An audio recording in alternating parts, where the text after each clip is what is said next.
गणपतिं हवामहे कविं कवीनामुपमश्रवस्तमं ज्येष्ठराजं ब्रह्मणां ब्रह्मणस्पत आनः शृण्वन्नोतिभिः सीदसादनम्।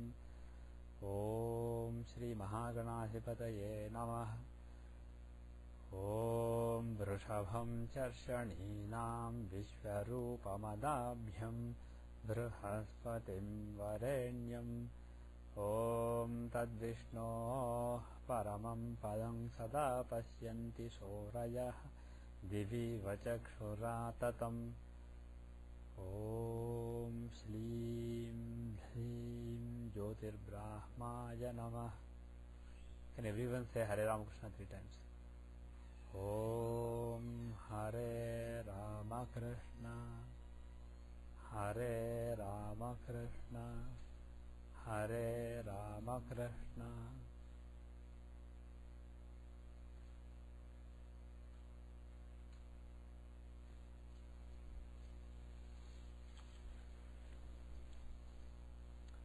Okay.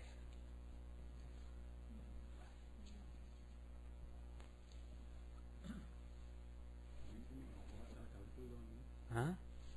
Yeah, there's something with the monitor. We saw in the past that it is making things more yellowish. So some pin probably is lost or something. We saw this earlier also. What is this? Ah, I see. Okay. So we will see an example chart. We see the chart of Mr. Session Subramanian, who is here, who came back to the class to see his chart. The data is 1949, June 13, 10:52 4 a.m. The place is Palayam, Kottai. No, actually internally it is Massachusetts. Yeah, the data is entered in a weird way, but bottom line is it is 77 degrees 44 minutes east, 8 degrees 43 minutes north. Mr. Rao, does it matter? In my household it says 10:55 a.m. Does it matter? Yeah, it matters. The correction, It matters. But the thing is, this is what we probably earlier rectified, so we'll just stick to this. Yeah.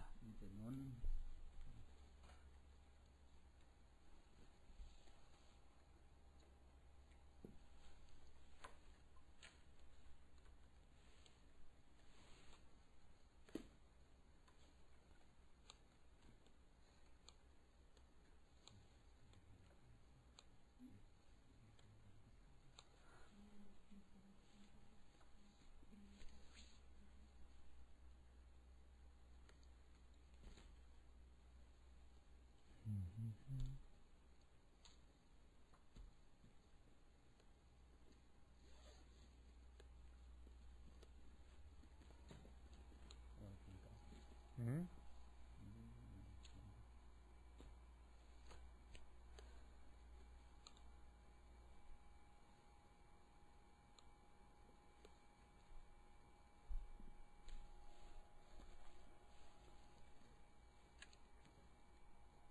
How are your knees? You said you had some knee problems and you weren't able to sit down earlier. I'm managing it. It's Okay. kind of manageable. But I have a pain in here, like hernia pain here. Both my brother and father had surgery. I'm wondering whether I have to go for surgery. Any major health problem, that would be my question. I do have the pain. I'm just living with the pain. That's Okay. It's manageable.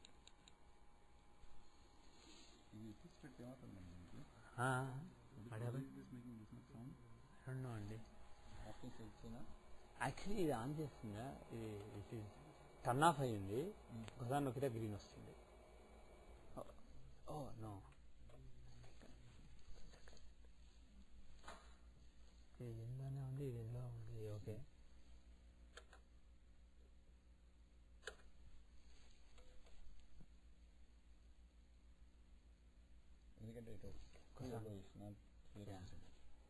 now green light వచ్చింది. Usually when it's working it should be green light here, not yellow, not orange.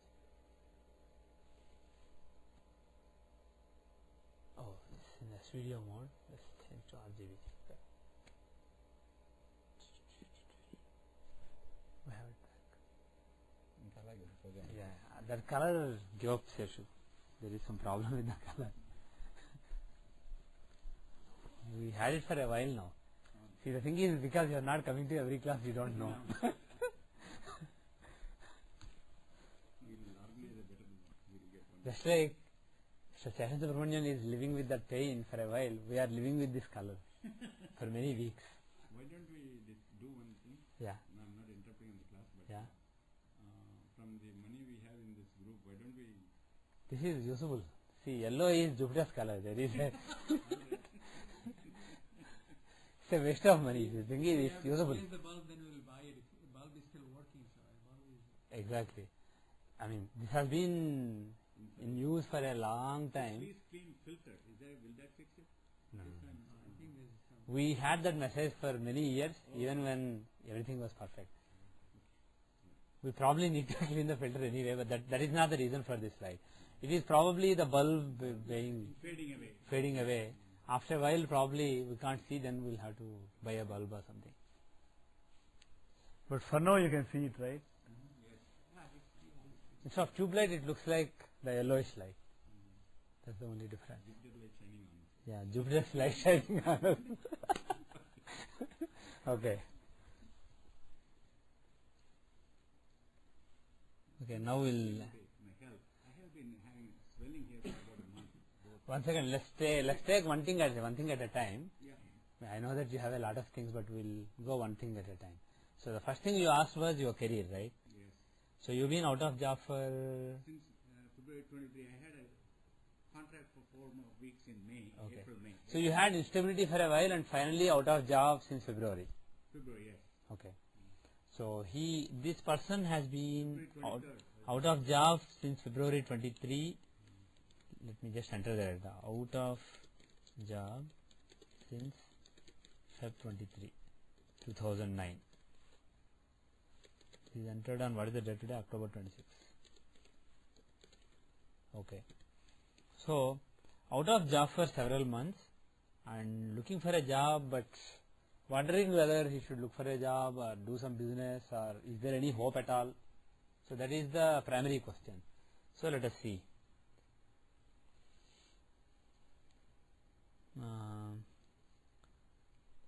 So Dashamsa is on the border. 1 second later, the Lagna will change from Virgo to Libra. But obviously, we have picked Virgo to explain his career, to get Mercury being the 10th Lord in the 10th house. So we rectified it earlier. Probably the time given was a little later, because it's so close to the border later. So I'm guessing that the time was later and we changed it. Yeah, you said 10:55 or Yes, 10:50. That's what they yeah, he said 10:55, but we changed it to 10:54, 10:52:4, so that the Lagna in Dashamsa from Libra changes to Virgo. So we moved it backwards, and now it's just at the end of Virgo. So the 10th Lord is Mercury, explaining the software career, etc. So we'll basically not rectify it again. We did a rectification earlier, a detailed rectification. We'll just stick to the chart that we found earlier, and then give a prognostication. That's basically what we'll do. So what is the dasha that is applicable here? Is Saturn in the first house? Lagna is at 5 degrees 59 minutes in Leo, and Saturn is at 7 degrees 45 minutes. So he is in the first house. Saturn is in the first house and he is the 7th Lord. So 7th Lord being in the first house, Jyothishya Samadasha will apply. So that is one dasha we can use. The other dasha, of course, is Vimshottari dasha. So those are the two dashas applicable. Are there any other dashas that are applicable? Anything else? Nothing, right? 10th Lord is not in the 10th house. Pardon me? I can show you, but at 5 degrees in Leo, it won't be Vargottama. Right? It will be in the beginning. Because it starts, the first Navamsa in Leo is Aries. So Aries, Taurus. So it is 6 degrees means second Navamsa. So it will be Taurus. So it's not Vargottama. Okay. So, Drisapta Samadasha. Let us open Drisapta Samadasha. And Vimshottari Dasha, of course, we can see. Let's first see the Vimshottari Dasha. So, since 2005, Saturn's Vimshottari Dasha has been operating. Right? Is Saturn Vimshoti Dasha a good Dasha for him or a bad Dasha? Is Saturn a good Vimshoti Dasha or a bad Vimshoti Dasha? Yeah. Saturn is the 5th and 6th lord exalted in the 2nd house. Okay. Combining with the 9th lord and also the 12th lord. Okay. Yes. Except that Sun is the problem there. Venus Saturn combination is fine. Now let us go to the Drisapta Samadasya. But in Rashi, he is in Lagna. Saturn is in Manakarka Sthana in Lagna. He is the 6th lord of diseases, illnesses, accidents, etc. So his being in Lagna is not really desirable. So it can be physically bad, health-wise it can be not so great, but career-wise it should be okay, right? That is what we would expect. Now let us go to the Drisapta Samadasya, the Dasha that is applicable in this case, the Dasha that will throw more light, finer light. So based on this Dasha, D10 also, yes, Venus becomes a Maraka, right? yeah, he is Maraka, but he is the 2nd lord in the 2nd house. He also should give enough resources. And more than the Maraka for Lagna, Maraka for the 6th house is more important. 6th house is service. So Maraka from the 6th house shows death of the career, death of the job, change of job or losing job. So anyway, let us now go to the Drisapta Samadasya, started from moon. So what is the Dasha running right now? Rahu Dasha was from 93 to 2002. Rahu is perfectly fine because he is the 6th lord in the 12th house. 6th lord, a Dusthana lord in another Dusthana, he goes Viprita Rajoga. So he is fine. There is no problem with Rahu. And what is the Dasha right now? Sun Dasha. Is that a good Dasha?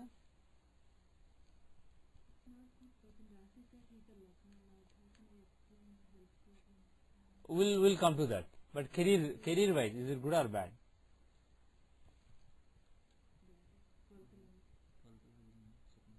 Right.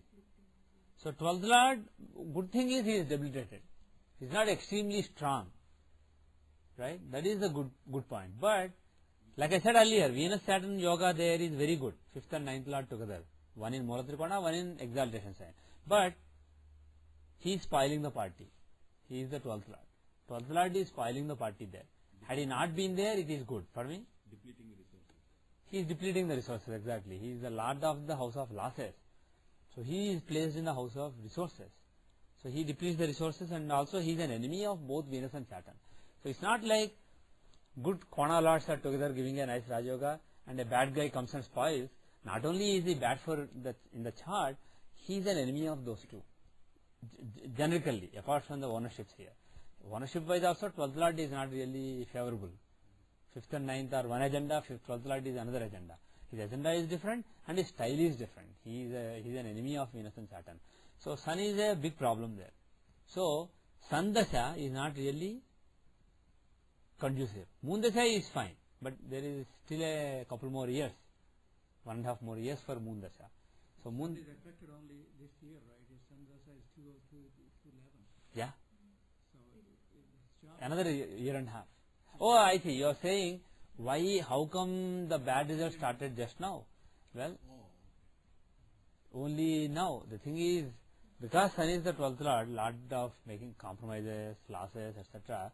There may have been, not necessarily from 2002 itself, because it may have required another Antardasha, but my guess is probably even before this year there may have been some problems in the career. 2006 I have been having problems. So he says that since 2006 Yeah. he has been having problems. I have changed 6 jobs in the last 3 years. It will 1 job, then unemployed, like that. Out of all these planets, which planet would be most probable? See, if you look at the Antardashas, Jupiter Antardasha stands out as a bad Antardasha. You know why? Yeah, he is in Manakarka Sthana. He is the 7th lord. If somebody is in own business, he is fine. But if somebody is working, he shows end of job because he is the 7th lord. The lord, Maraka lord from the 6th house of service. So, and moreover from Lagna also he is in the Manakarka Sthana. So Jupiter is a problematic planet. And In the Sun Dasha, Jupiter Antardasha, for example, can be a trigger of bad phase. So end of 2006, 2007 and beginning of 2008, that is the period. That Antardasha can trigger bad events. And Venus and Saturn Antardashas, even though Venus and Saturn are well placed, they are the ones troubled by Sun. So when their Antardashas come in the Sun Mahadasha, Sun can say, you know what, this is what you wanted to give, I told you not to do, now I am the boss, listen to me. So basically, when Venus Antardasha and Saturn Antardasha come in the Sun Mahadasha, the result of this Rajayoga Bhanga, there is a Rajayoga Bhanga caused by Sun. There is a Rajayoga given by Venus and Saturn, but being a Dusthana Lord with them, he gives Rajayoga Bhanga, Sun. So that can be triggered in the, whatever was triggered in the Jupiter Antardasha can continue in the Venus and Saturn Antardashas. So honestly, in the Saturn Antardasha, I don't have any hope. How is Rahu Antardasha though? And also, if you just Yes. in Rasi, Jupiter also happens to be the 8th lord in the 6th house. Right. So that could also be problematic. That is problematic physically for the, Not for career. not necessarily for career, except that 6th house is the house of service, and in that house you have the 8th lord. So it can show some problem for the career also, it is possible. Moreover, apart from it, if you see the aspects, etc., Jupiter is aspecting the 10th house and A10, right? Jupiter has 5th aspect on 10th house and 7th aspect on A10. So having an influence on both 10th house and A10, he can control the career. And he's not a, he's the 8th lord. He's the 5th lord also, but he is also the 8th lord. So being the 8th lord who affects the A10 and 10th house, he can show some ups and downs in the career. It is a possibility. And moreover, to confirm it, you have to really look at the Dashamsa. You can't say things from Rasi alone. In the Dashamsa, he is in Manakarka Sthana.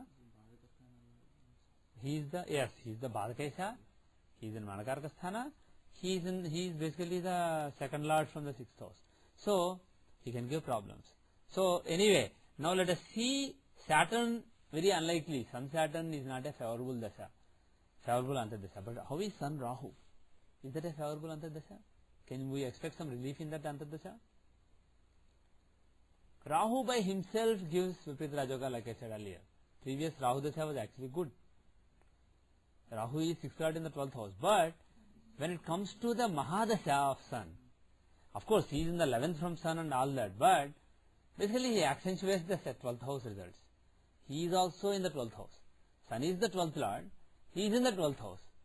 So both are accentuating the 12th house results. So whatever 12th house results Sun wanted to give, Rahu will only exacerbate them. So more losses, more compromises. He doesn't really show great writings. And in general, they are also enemies. Sun and Rahu are not really great friends. So it is difficult for Rahu to push his agenda. Even if he, as the 6th lord, wants to give service, it will be difficult for him to push his agenda. So he will have to find common ground with Sun, because Sun is like a king. So Rahu cannot really fight with Sun, especially when it is Sun Mahadasha. When Rahu Antardasha comes, he has to somehow find some common ground with Sun and work towards that, and then be happy. And that common ground can be 12th house, right? So it is not very likely that there will be some great opportunity in the Rahu Antardasha. Till May, okay. Till May of next year? No. 2011, another 1.5 years. But if there is any hope, actually you wanted to say something. Ravi being in, Sun being in nature, would it really affect anything? Would it really say Sun's domination would be a little bit less than what Yes. it's supposed to be? Yes. So can Sun being debilitated is a blessing. Had he been, for example, exalted or something, it would have been much worse. It would have been actually Rajayoga Bhanga. See, when you have a Rajayoga and when also Dusthana lords conjoin the Rajayoga, it is not at all good for that Rajayoga. So if those planets are actually strong, it can actually work as a Rajayoga Bhanga. It can actually the 5th lord and let's say the 12th lord being together, or the 9th lord and 12th lord being together, is a Duryoga. A Kendra or Kona lord being with the 8th lord or 12th lord, it is a Duryoga.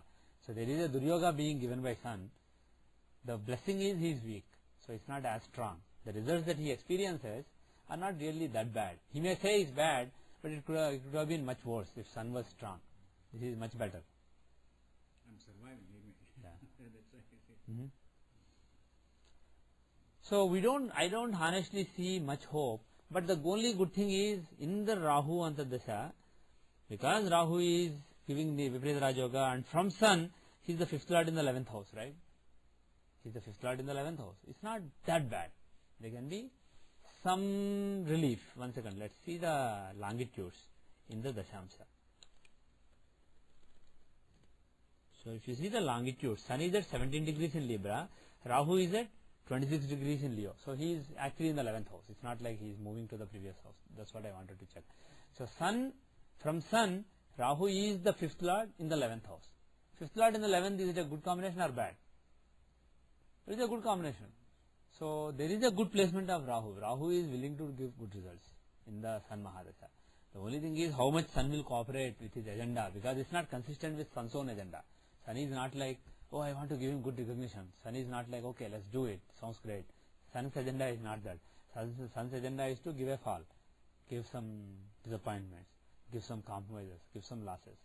So there isn't a lot of hope, but there is some hope in the Rahu Antardasha. And what prayers to do we'll tell later. But let us see how is the next dasha. Is it a long-term thing or just a couple of years? The next dasha is that of Moon. What do you think of Moon dasha?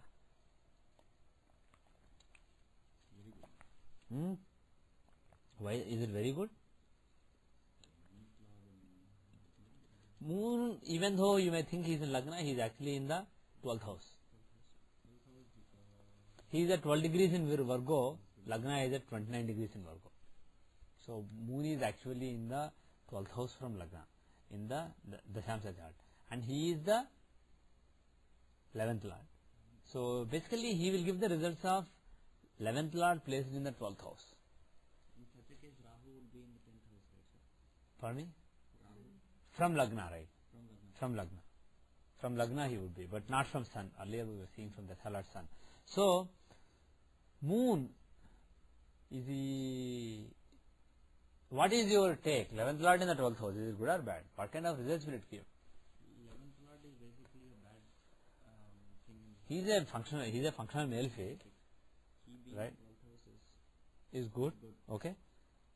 And materially, what is his agenda? Is his agenda to give losses or to give gains? What is the agenda of Moon? To give gains. Where he is immaterial, is secondary. Agenda is based on what he wants. He wants 11th, gains. He wants to give gains and fulfillment of desires. That is what Moon desires to give.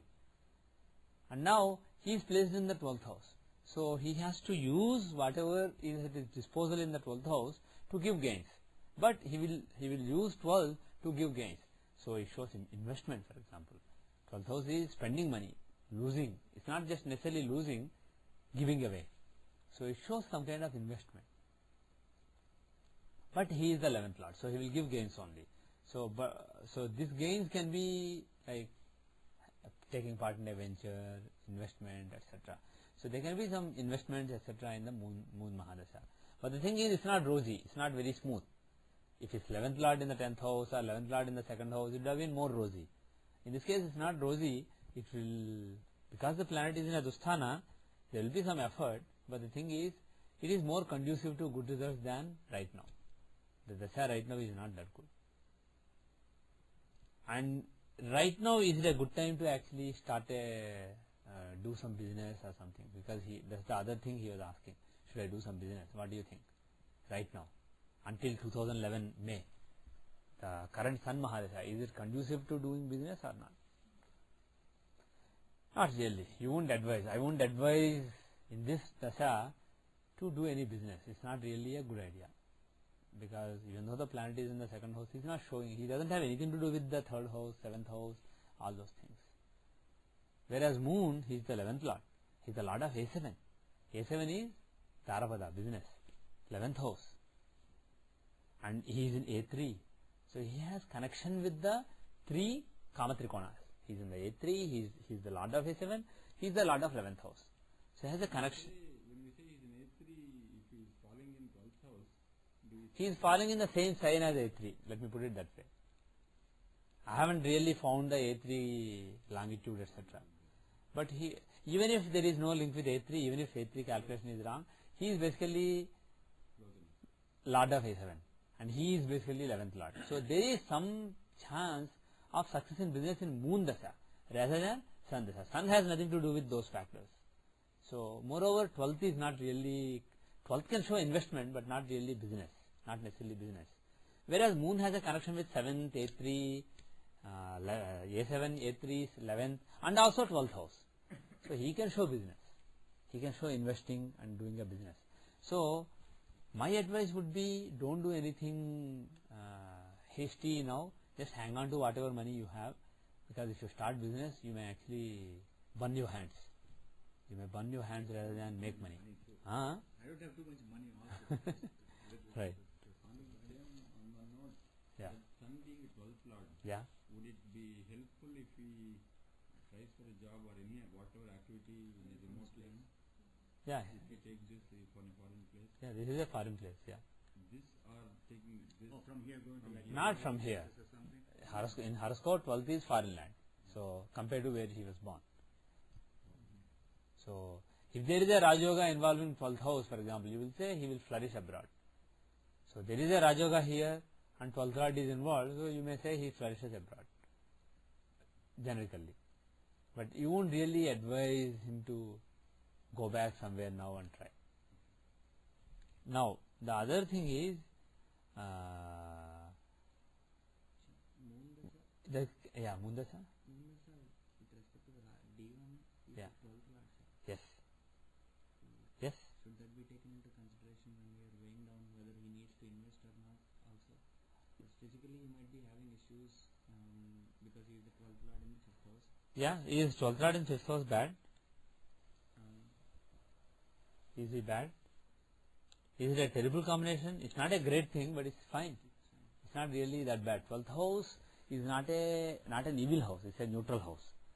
So 12th Lord, being the 12th Lord, it's not like he shows a lot of losses, but he can show investments, etc. Basically, he is in the 5th house of Purvapundya. So investment when it comes to 5th house, no, 12th house. I'm saying 12th Lord. Being the 12th Lord, he should give some losses or expenses or investments. So, because he's in the 5th house of Purvapundya, so whatever losses or investments happen may have something to do with Purvapundya. There may be some, it doesn't seem like a misfortune basically. So, I have lost some money in stock. When I stock, they said I should never be in stock, and even in my 401k, I lost money too. Okay. I know everybody lost. I invested 10,000 in a stock, and I lost everything completely. okay. Yeah, in the Hora chart also Sun is the Lagna Lord, but he is not bad, but he is debilitated in the 3rd house. He is not really showing great gains in speculation, for example. There is no connection with the 5th house, 8th house, etc. Now the thing is, in general, planets in the 5th house, because 5th house is the house of Purvapundya, planets in 5th house they tend to, they won't basically mess up your life. And he doesn't have any bad agendas. He's just the 12th Lord. So, I don't see Moon in the Rasi as a very bad placement. Moreover, if you look at the Arudha Lagna, he's in the 2nd house. So, planets in the 2nd house from Arudha Lagna, they are not really that bad. He should give some financial resources to the person. So, my feeling is Moon Dasha should be better. It's not like it will give some Rajoga or he will suddenly become very rich or he will get a lottery. Of course, 5th house can show lottery, 5th and 8th are the key houses, but there is no other impact. He is not like 8th Lord in 5th or something. He is only 12th Lord in the 5th house. So, I don't really think there will be suddenly lot of money obtained through inheritance or lottery or something, but he will work hard and he will make more progress than he is making right now financially. So, I think Moon Dasha is a better Dasha than the current Sun Dasha. Is there anything he can do, any prayers he can do to improve the remaining, instead of waiting till Moon Dasha, this Sun Rahu Antardasha, can he maximize whatever he gets out of this period? Is there anything he can do? Forget the Antardasha, just focus on the Dasha. It is Sun Dasha. So, propitiate Sun. If you propitiate Sun during this Sun Dasha, moreover, in general, Sun is his Lagna Lord. So, propitiating Sun is a very good idea for him. Propitiating the Lagna Lord will give all-round progress in life. So, he can propitiate Sun. And what is the best way to propitiate Sun? Aditya Hridayam, yes. Aditya Hridayam is a very good prayer for him. Should I do that every day? Yeah, if you can. Especially if you have time, just keep chanting for hours.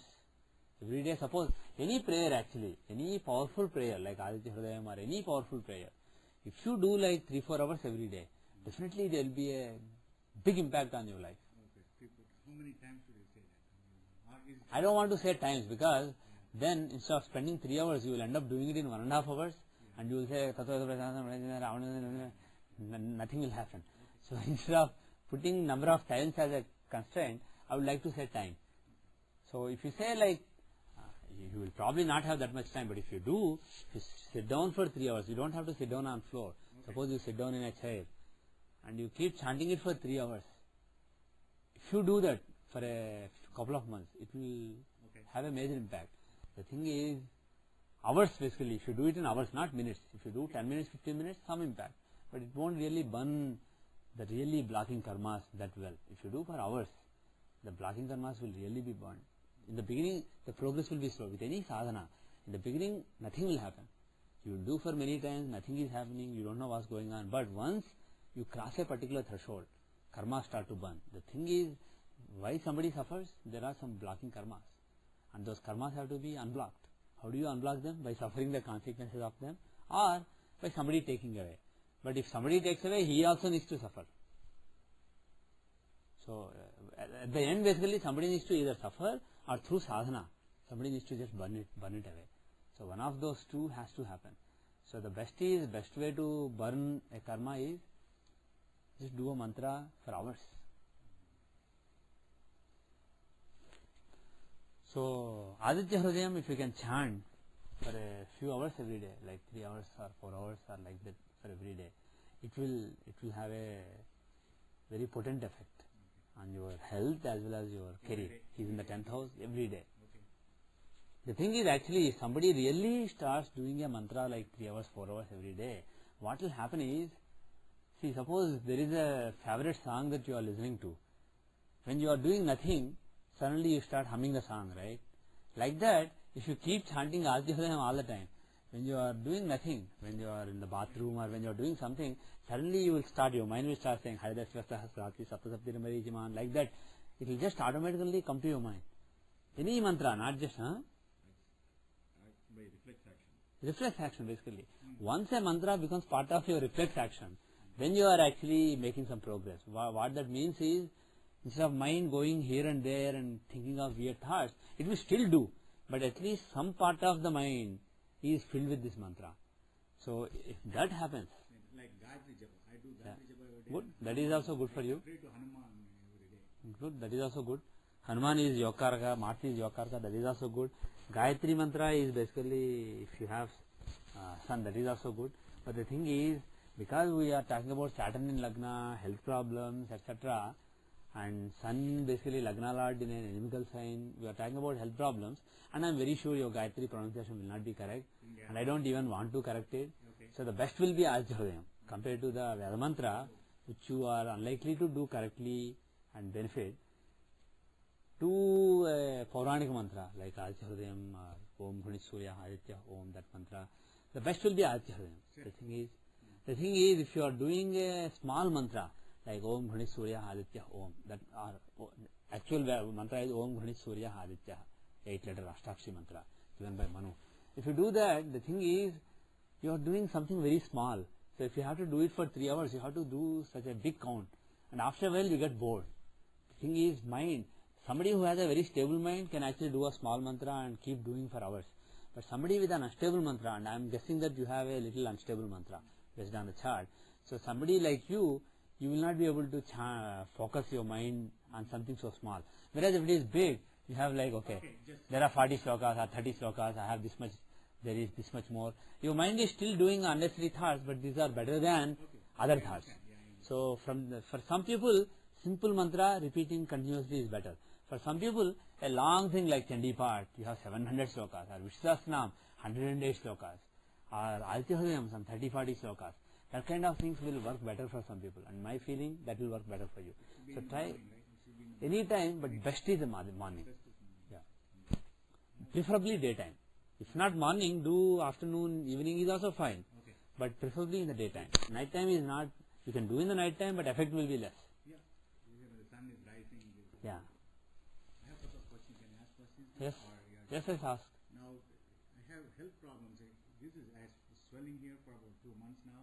Swelling where in the throat? Here and Oh, those nodes. Yeah. What are they called? Lymph nodes or whatever? Not lymph nodes.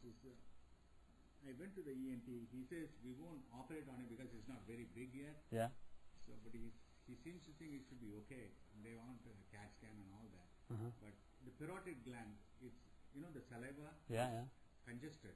It's not secreting. So it's all what do you call it? It's collected there. That's why it's swelling. But it's very comfortable. And I have also pain here to the shoulder for 2 months now. It's very Okay. And of course the hernia. So one question is any major health problem? I have to go for hernia surgery. That is one. Okay. And now I'm 60 years old. You said if I go to job 62, I'm thinking of retiring by 62. I don't want to. I may go back to India. We are not talking about going to job. We are not saying that moon will give you a job. Okay. He may give you an opportunity to invest and do some kind of business. Money. Okay. Yeah, some way to basically get money. Okay. There is a possibility in Moondasa. I have had 5 interviews. In fact, I had an interview last week too. Okay. But somehow I seem to do well, but it doesn't turn out. I'm very surprised. Previously, I used to go for a job interview 2-3 years ago. Yeah. Immediately I get a call next day. Now that's also not happening. So, and the other, I have a major financial problem. My house is mortgaged. I went to, so after you do this, I'll tell that I don't know how I'm going to. I'm collecting unemployment now, but I'm just barely surviving now. I went for a loan modification with City Mortgage. They have also not done it. It's 8 months now. It's not become permanent yet. Whether that will become permanent or otherwise, I don't want to go into bankruptcy or sell the house, that kind of stuff. I won't get a. Okay. I won't get any mortgage if you want to. Yeah. Because of that, my credit took a hit. Now I applied for a loan for my son. That's getting cancelled. They cancelled my credit card. I had excellent credit, except when I called the City Mortgage in February. I said I'm going to lose my job. She said at that time they just came with the Obama government's federal modification program. Yeah. She said in order to qualify you have to miss one payment. So I took her advice and missed one payment. So that is the only payment I missed in my life. And that took a hit. My credit took a hit. Everything took a hit. Now I think I won't be able to buy a house also. Okay. That's the other problem. But they have temporarily reduced my mortgage to 60% now, which is manageable for me right now. Okay. But they have not made it permanent yet. So those are all the worries also I have, plus the health. Yeah. So, Are you wearing any gem? what? Are you wearing any gemstone? Yeah, this is what do you call it? Yellow sapphire, I think. Pusharagam, Pokharaj. Okay. Jupiter. Yes. The 5th Lord and also the 8th Lord who is debilitated in the 6th house. It's an interesting gemstone, you are to say. I don't know, some astrologer in Madras told me, Yeah. Natalla Sampati Chetty, jeweler. Okay. I went there and he looked at my horoscope as astrologer. Because He said you should have it. Jupiter doesn't have a good agenda for him. Yeah. Yellow sapphire. Definitely not in career. 5th Lord is okay. See, 5th Lord, but 5th Lord in 6th house is not that good. 5th Lord, Is he in the 6th house? he may be. No. Yeah, he is. Oh no, actually I was checking Rasi.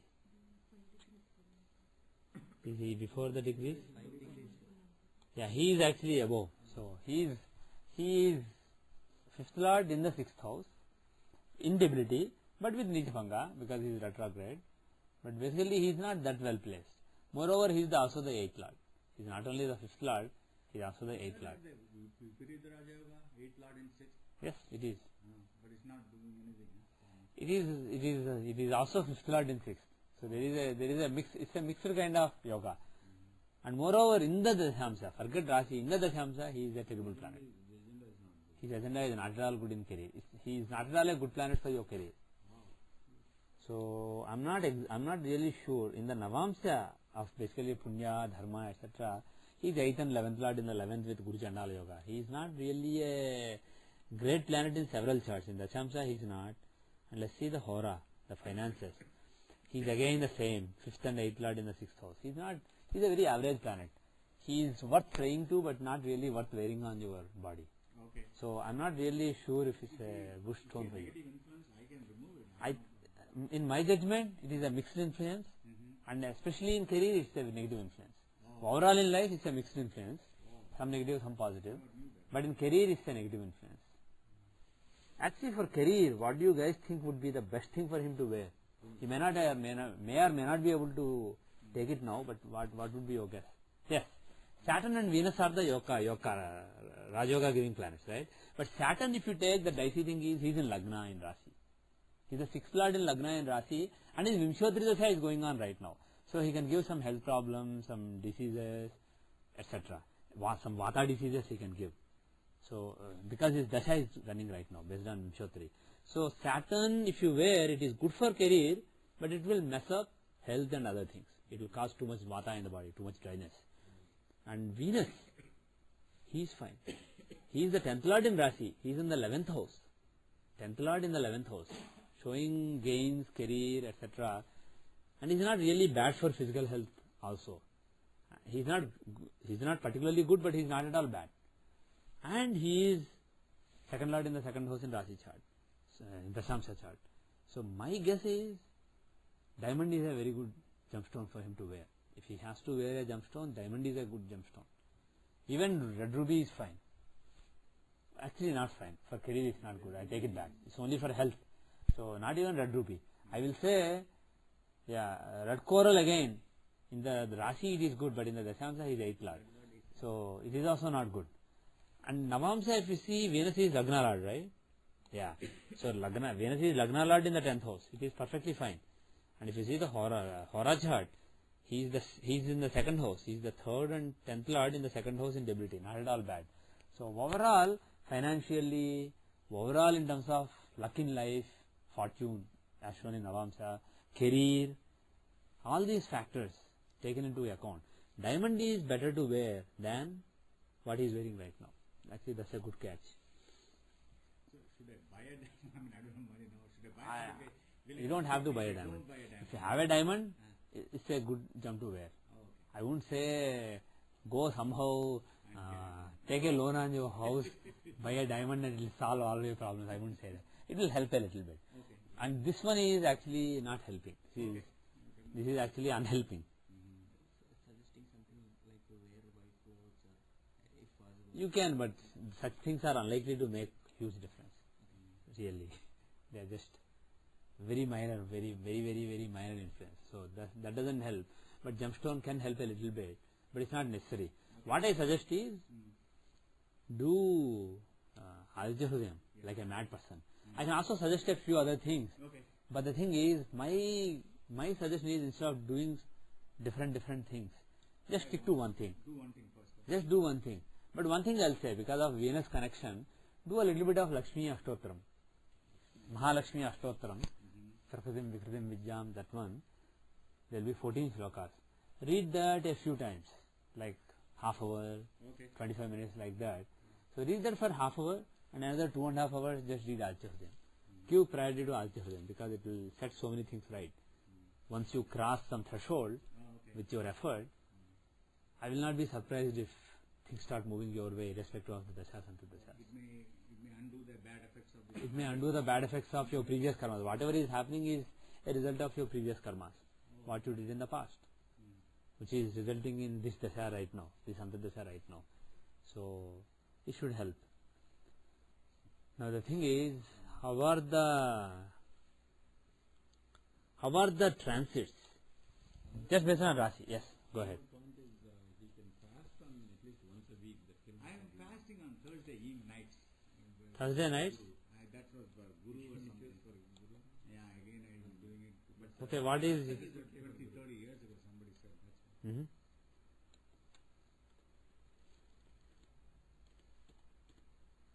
Yeah, go ahead. I would So what is it? instead of Jupiter, I would fast for Sun Why? because it's basically to alleviate the effect of Sun. Basically, you are going to please Sun in that process. It's not out of any particular thing.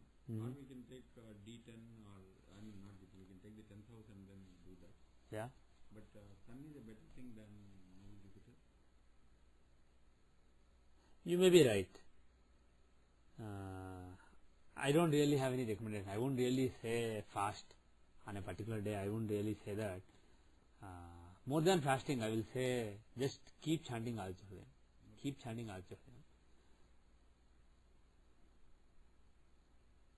So Sun is in an inimical sign. Sun is at okay. Now actually let's see the transits. Apart from the Dasha, see Saturn Dasha is running based on Vimshoti Dasha and Sun Dasha based on Rishabha Dasha. But Sun's transit will keep changing every month. He moves so fast. So let's focus on Saturn transit. Saturn in general is important because he moves slowly. Moreover, he is the Vimshoti Dasha Lord. So his transit is very vital. So if he is suffering for a while, definitely Saturn's transit has to be bad. So how is Saturn transiting right now? Let us see that. So if you see, pardon me, Saturn was in Leo for a while and now he is in Virgo. And if you see the moon, how was the transit? For me? Right now he is in the 9th house. Moon is where is moon? Saturn. One second, I'll explain. Moon is at the end of Sagittarius, right? So, the way I have explained houses recently, from 28 degrees Sagittarius to 28 degrees Capricorn is first house. So, like that if you see, from 28 degrees Cancer till 28 degrees Leo is the 8th house. So, until recently, Saturn was in 8th house. So, during the last 3 years, basically, effectively during the last 3 years, Saturn was in the 8th house from Moon. And that is Ashtamasini transit. That is not a good transit. It shows all kinds of tensions, worries, okay, yeah, health problems, career problems, all kinds of anxiety basically. It will build up in the mind. So, that is given by Saturn in the 8th house, right? And moreover, after he crosses 28 degrees in Cancer, the Ashtamasini starts. And after he crosses over 5 degrees in Leo, he is in the first house from Lagna now. Apart from 8th house from Moon, from Lagna, now he starts to transit in the first house. So, the first house is body. So, he can give physical tensions, physical problems also. So, the thing is, he is transiting over Lagna, he is transiting over the 8th house from Moon. So, he is basically hammering out in various ways. So, now the thing is, he has crossed over 28 degrees in Leo. So, now he is in the 9th house. He is not in the 8th house anymore. So, Ashtamasini has gone away. Bhagisini has started. It is not any better. It is not good, but it is better. It is not as bad. It is not good, but it is not as bad as the previous one. So, Saturn's tensions basically, as far as the physical, mental tension is concerned, there should be some relief. There is a scope of some relief based on the transit. We have to combine with the Dasha and give final judgment, but just based on the transit, the negative transit is actually less powerful now. Now let us see from the Dashamsha. Where is Dashamsha Moon? Because that is career, right? His main tension is career. If he finds a good job, then all other problems will work out. Even though there are so many other problems he mentioned, like not having good credit cards, problems, debt, house, mortgage, house, all these things. He has so many problems. But all have a root cause in the job, lack of job. So, how is Moon in Dashamsha? He is at 12 degrees. Moon is at 12 degrees in Virgo. Now, so 12 degrees Leo till 12 degrees Virgo is the 12th house. So, in the last couple of years, not only was Saturn transiting in the 8th house from natal Rashi Moon and transiting in the first house from natal Rashi Lagna, but he was also transiting in the 12th house from natal Dashamsha Moon. So, it's basically he is hammering in so many ways. So, from career point of view, last 2 years basically Saturn is quite bad. But Saturn in 12th house, transiting in 12th in the sense is not that No, it is bad. It is the so-called Ilnar Shani are 7.5 years of Saturn from Dashamsa moon, not from Rasi moon, but from Dashamsa moon. It also with respect to the yes. Yeah, recently it is from Lagna, but let us focus more on moon. So from moon, the 7.5 years of Saturn is running.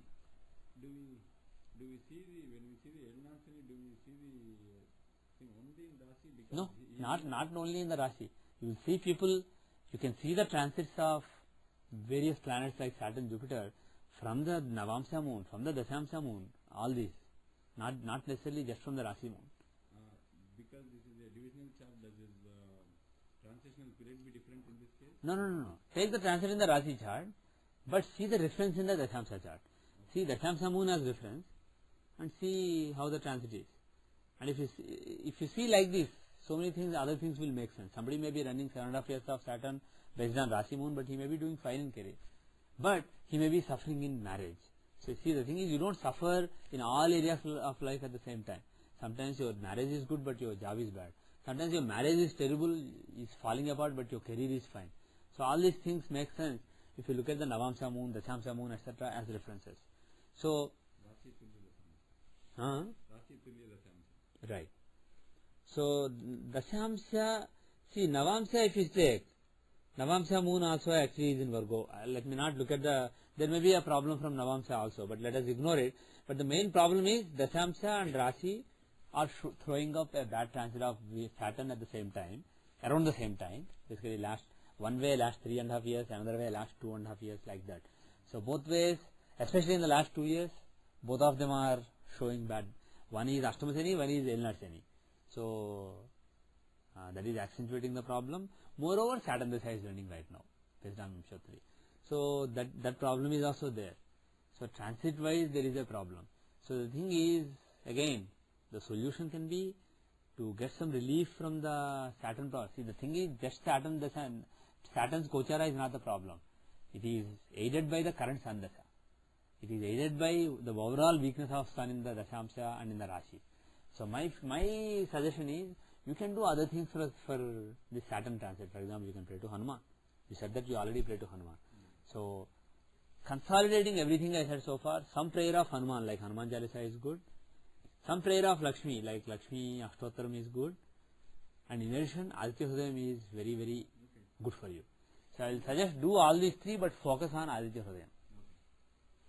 And I keep saying always that instead of doing 10 different things, focus on one thing, right?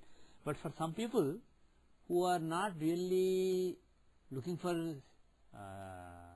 doing one mantra and experiencing Devata or experiencing something, they are doing it for solving simple material problems. In that case, it's okay to do 10 mantras, it's okay to do 5 mantras. It's not like... It's okay to propagate different gods also. Yeah, it is okay to propitiate different gods.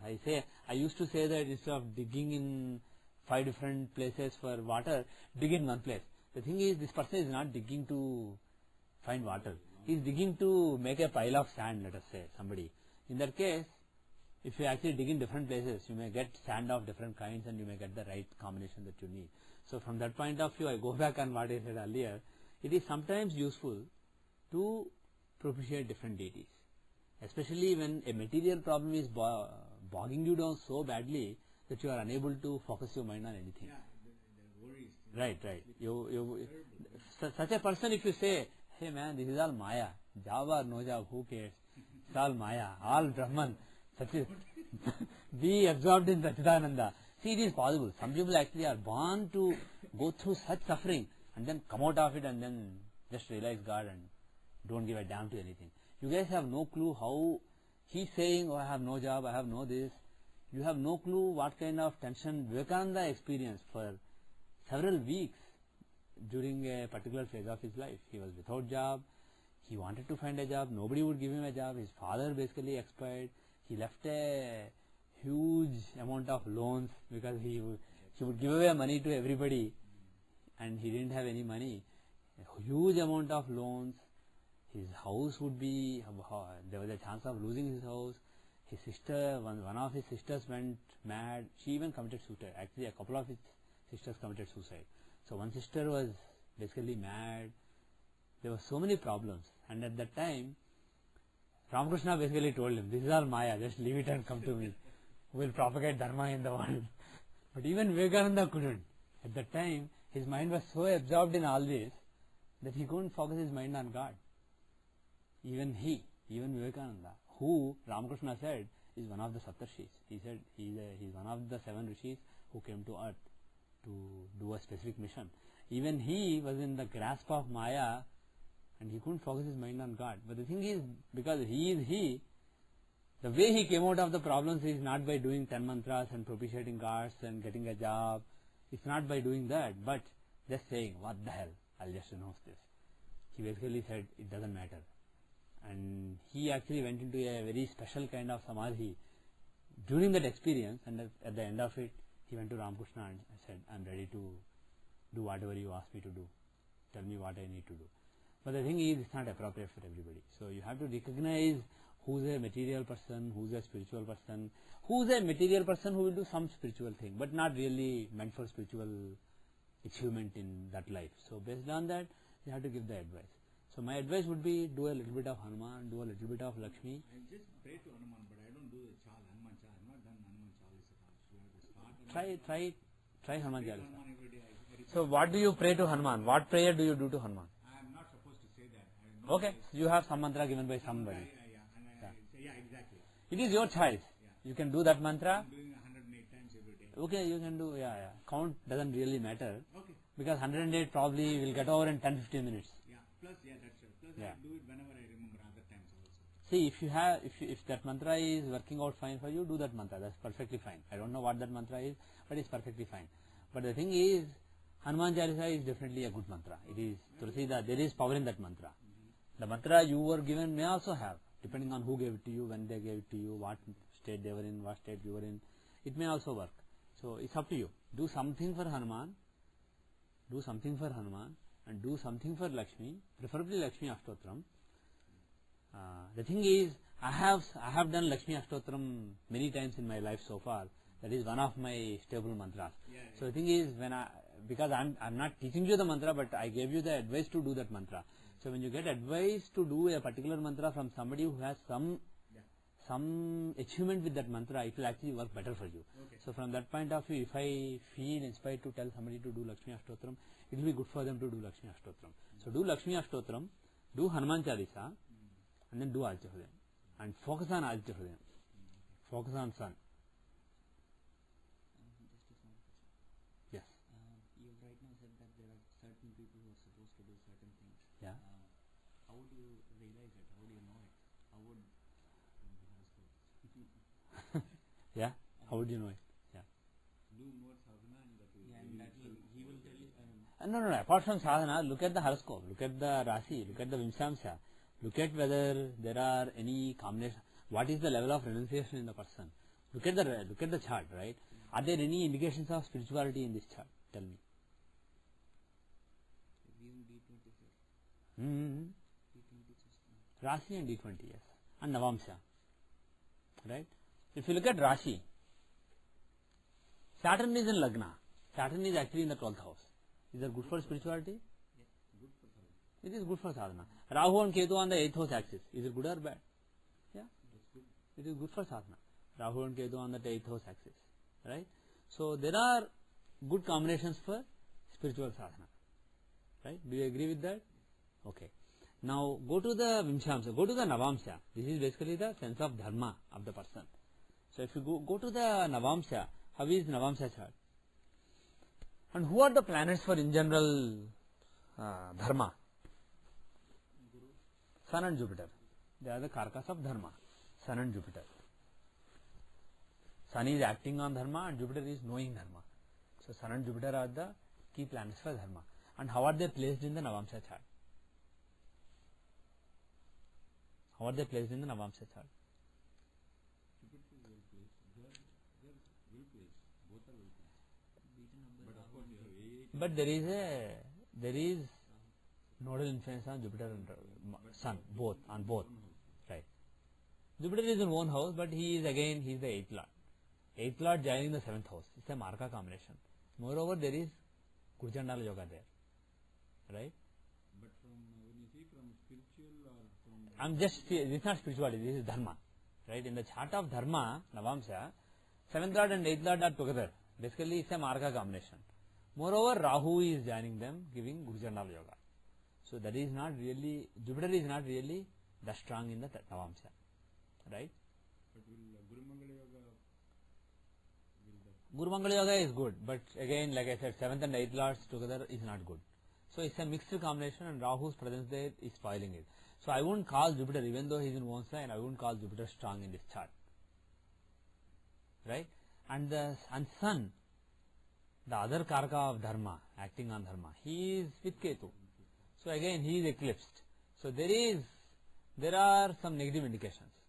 When it comes to the sense of Dharma, there are some negative indications. The person may not be highly dharmic. The person's sense of Dharma may not be very strong. And now, in the Navamsha, who is in Lagna? Mercury. And Saturn is a Yokarka. He has Agna on Lagna. And Venus is Lagna Lord, he is in the 10th house. Those are the dominant influences. And Mercury and Saturn and Mercury, they are planets that can show some selfishness. Swadharma basically. Mercury is a very adaptive kind of planet. And these planets are more conducive to doing, see, everybody has dharma towards their own body, their own family, their own things basically. Take care of your body, I should be well, that is also dharma, it's not wrong. But the thing is, the higher dharma, doing the higher dharma is given by Jupiter and Sun. And with their being afflicted and a stronger influence of Mercury on Lagna, planets like Mercury and Moon will promote some selfishness, some self-centeredness. So, based on the Navamsha, I can say, yes, Moon the mind and Mercury the buddhi, they will work more towards your own ends. They have a clear concept of this is me, this is somebody else. Whereas Sun and Jupiter don't distinguish this is me, this is somebody else. Whether it is your son who's out of job or neighbor's son who's out of job, if you feel compassionate, if you feel, oh, he's suffering, you feel the same for them. That is what is given by Sun and Jupiter. Whereas what Moon and Mercury give is thinking about your own things. So the influence of Mercury on the Lagna, a strong influence of Mercury on Lagna in the Navamsha, it makes it likely that his dharma is based on some self-centeredness. So there is some self-centeredness in the person, but there is also spiritual potential. Now let us go to Vimshamsha, which shows spiritual potential. So Lagna has Rahu and Ketu. Is that good or bad? It's excellent. Why? Rahu is the 12th lord, Ketu is the 9th lord. 9th and 12th lords in Lagna. Dharma and 12th is Moksha. So lords of the Dharma and Moksha sthanas in Lagna. Except that Rahu and Ketu are not really in Lagna. They are actually in the 12th house. So again, that's good. Rahu and Ketu in the 12th house is perfectly fine. Now, how is Jupiter placed? Lagna Lord, he is in the 6th house. Lagna Lord Jupiter is in the 6th house, if you look at the houses. It's not really a great placement. And are there any other interesting combinations, interesting placements? Saturn and Venus together in the 2nd house. They are in the 3rd, but house-wise, because Lagna is at 29 degrees, they will be in the 2nd house. Is Saturn and Venus combination a good combination? Yes. 8th Lord and 12th Lord. Right? 8th Lord and 12th Lord together in the 2nd house, aspecting the 8th house. So that is good. So basically Venus, Saturn, Rahu and Ketu, these are the planets who are really showing something good. So the current dasha may or may not be a great dasha, but in general there is potential there is spiritual potential in the chart. But the thing is, the current dasha is not really that conducive.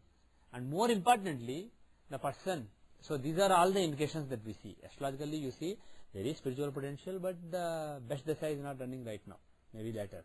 And secondly, the person has some self-centeredness. And third of all, when he asks us, he is so passionate about his current problems. So when somebody is so passionate about current problems, you have two choices. One is tell him, you are unnecessarily, you are seeing a rope and saying that it's a snake, you are so scared of that rope and you are crying. It's just a rope, man, move on. You can say that, of course. But the thing is, it may or may not work. So that is one option. The other option is, tell him, yeah, what a terrible snake. You know what, in order to get rid of that snake, get a candle, put it here. And when he puts the candle, eventually he will look at it and say, oh, this is not a snake, this is a rope. He will realize. So instead of telling him this is a rope, not a snake, tell him to go and get a candle. But the thing is, getting the candle will take a long time. He has to first go in the darkness, grope in the darkness, find a candle, find a matchstick, try to light the matchstick. It won't light in the first attempt. He will light a few times, and finally it will light. He will put the candle. He will somehow make it back. Then he will say, now that the candle is there, the snake will not do anything to me. He will be in the state for a while, and eventually he will look at the rope and realize, oh, it's a rope. Why was I scared? So that will take a while. So the thing is, you can, if you think that the person is ready, you can tell him, this is all Maya, just move on. That is possible, but the thing is, I can tell you, many times it won't work. Only when the person is ripe, it will work. And so I have given you some guideline of how to find, but there is no real thumb rule to say, this is, you should give somebody a material advice, or you should give somebody So that's the analysis, purely. whether to do spiritual. See, in your situation, you can basically leave it to Krishna and say, or whoever you believe in. You can say, Sarvam Krishnarpanam or Sarvam Sivarpanam. He is doing through me. I am just an instrument. So all I can do is my best effort I can do. That's how I rationalize, last 7 months, everything. Yeah. That's how I'm kind of surviving. Yeah. Breaking Good, down, very good, very good, very good. The thing is, if a surrender, I've been praying, in the beginning when there is a problem, you pray to God to solve the problem. yes. Later, you pray to the God not to solve a problem because you don't know what is the right thing. Solving the problem or keeping you in the problem, or you don't know what is the right result basically. So you just pray to the God, you don't want anything, you just, whatever happens, you can go with the flow. You don't really want anything or want to avoid anything. Whatever happens, you take it as it comes, you just go. Then you will be always happy, you will be doing the best that you can, you are happy, you are not tense, you are not anxious, but you are not staying away from the action that you need to take. So that state, that is what Shastras talk about, whether it is Upanishads or Yoga Vasistham or Bhagavad Gita or Ashtavakra Gita or whatever scripture you take, or Avadhota Gita, whichever text you take, scripture, that is basically what they talk about. But the thing is, it's easier said than done. So the thing is, in the beginning, tell people to pray to some God, and instead of saying pray 15 minutes and something may happen, which is a lie, I'm telling him to pray 3 hours. If he indeed does every day 3 hours of prayer with one particular mantra, instead of wavering on different things, one particular thing, if he is Ajahridayam, if he keeps chanting, hopefully it will become ingrained in his brain. And once it becomes ingrained in his mind will slowly stop going on other things. So still he will be worrying, but the worry will slowly become less. See, mind, by definition, is something that moves. Mind is an object that moves. So it needs to move from one thing to another. The Vayu has to be moving in the mind, then only mind will survive. If mind stops moving, if mind is stable for a second, it dies. You are in Samadhi. So the thing is, as long as you are not in Samadhi, mind is moving, mind is thinking of something or the other. This object is like this, that object is like this, I like this object, I don't like this object. That is the nature of mind. So the thing is, When you are thinking about God, aren't you not? yes, still mind is moving. But the thing is, when you are thinking about God or thinking about repeating a mantra, your mind is moving in some patterns. When those patterns become established in the mind, there is a good chance that your mind will become stable suddenly. Going to resonate with that sound. Yes. You are trying to find something with which mind can resonate, and then suddenly it can stop. The goal of all sadhana is to make the mind stop. Samadhi is stopping of the mind. It's basically walking through an initialized linked list rather than uninitialized linked list. Right. So basically, in other words, it is like it's a monkey that keeps roaming here and there. Now you are telling it, you are tying it to a pole. The mantra or the God is a pole. You are saying be here. So it jumps around. When it does it in a pattern, there is a good chance that it will basically, it is more calm. Suddenly one day it will calm down. It will say, as you are doing the mantra, like I said, in the beginning, your mind is having thousands of thoughts. Later, as you spend 3 hours every day doing a particular mantra, your mind starts thinking about that mantra. So even though it has other thoughts, if you take the entire space of your mind, maybe 1% is filled with the mantra. So it's resonating in the mind 1% of the time. It will increase. Later, half the time, mind is thinking of that mantra and not thinking of other things.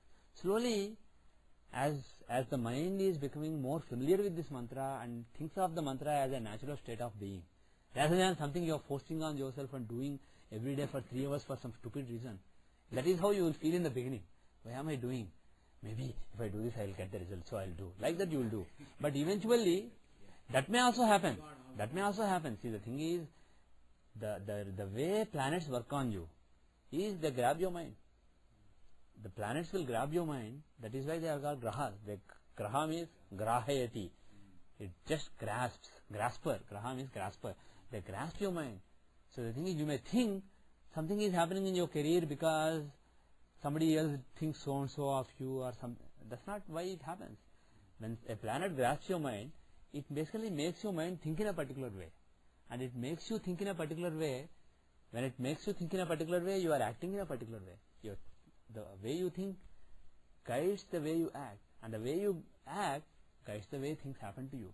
So the thing is, if your mind, you have a perfect control over how you behave, you have a perfect control over what is happening to you. Moreover, suppose you are out of job, still if you are not able to think of it, you are happy. What is making you unhappy is not having the job or losing a house. See, the thing is, suppose I lose my job, suppose I lose my house, suppose I lose everything I have. Still, suppose I am sitting on the steps of one temple in India, suppose I go back to India, and I am sitting on the steps of a temple in Tiruvannamalai, and suppose I am begging, and I get some food, I am basically surviving, I can be happy. It's not that I cannot be happy in the state. So in other words, people hang on to so many things and say, this is a prerequisite for happiness, this is a prerequisite. People have thousands of prerequisites. They don't realize that they have, but they do. In their mind, they have thousands of prerequisites. They are all woven into the mind as a conditioning of the mind based on all the experiences of previous lives. You have so many things that are ingrained in your mind. You don't even know of it. So the thing is, once you let each of them go, you realize that none of it is necessary for happiness. If you are happy, you are happy. Doesn't matter. It's a state of mind. And what you really need is not a job or not house. The state of mind is what you are searching for. And what everybody is searching for. Now the thing is, to reach the state of mind, if you do a mantra, any mantra, slowly it will enable you to reach the state of mind. In the beginning, it will let you think less of these problems. In the process, it may even give you a job.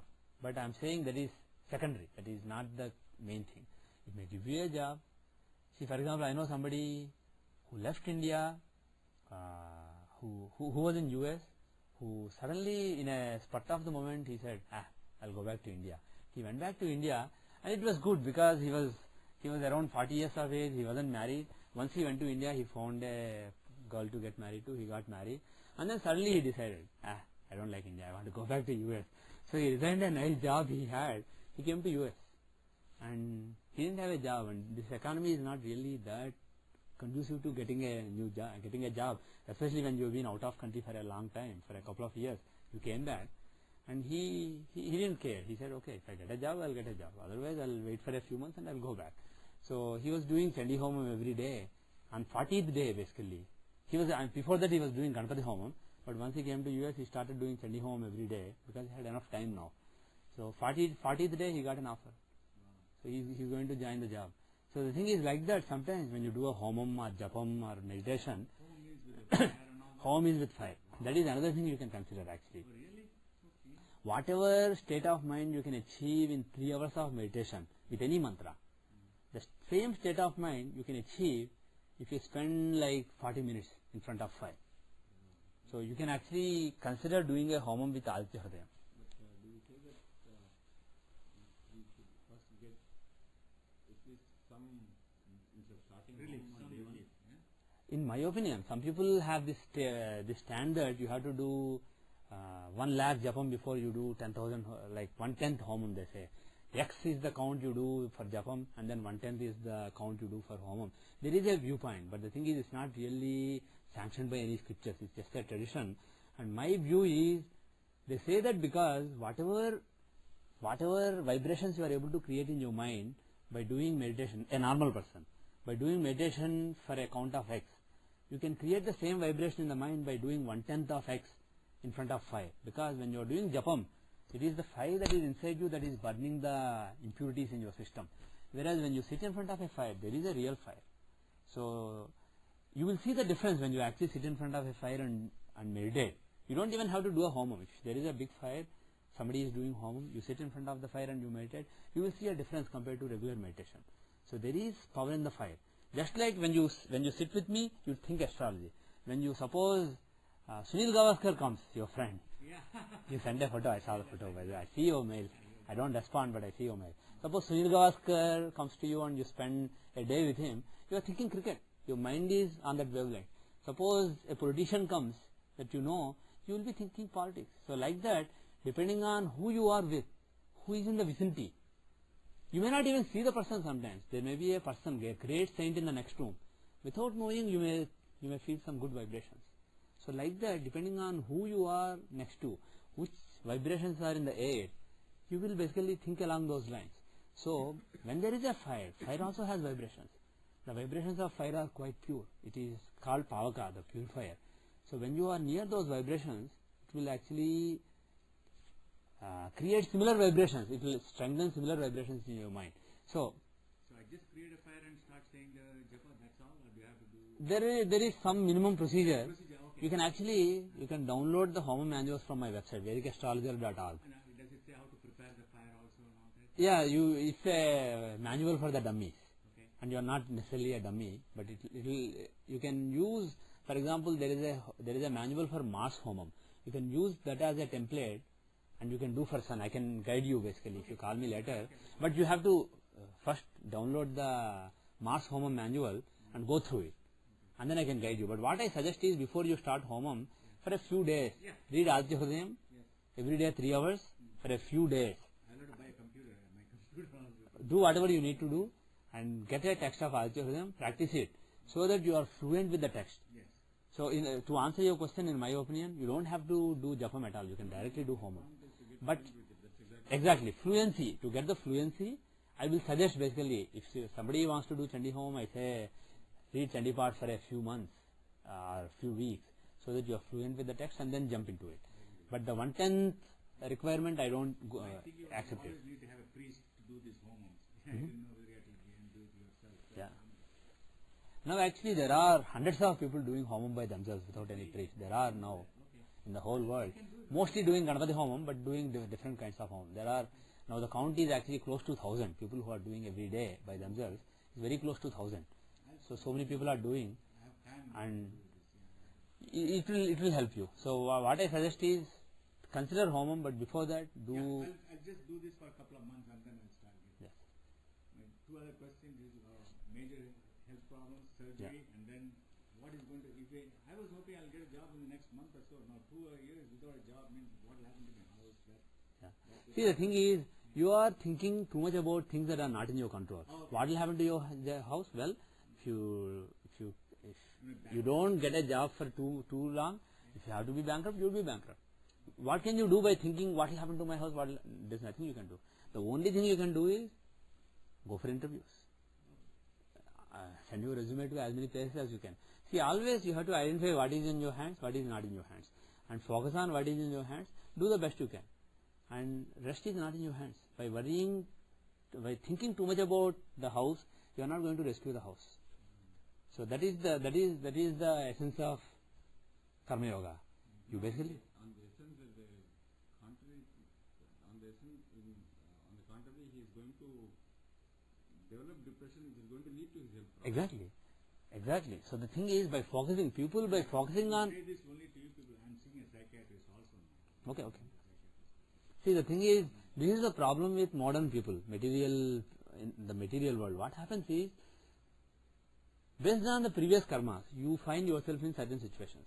And in those situations, to come out of those situations, by worrying about the consequences, you are not going to solve anything. As a matter of fact, like he said, you actually aggravate the problem. You make the current action less efficient.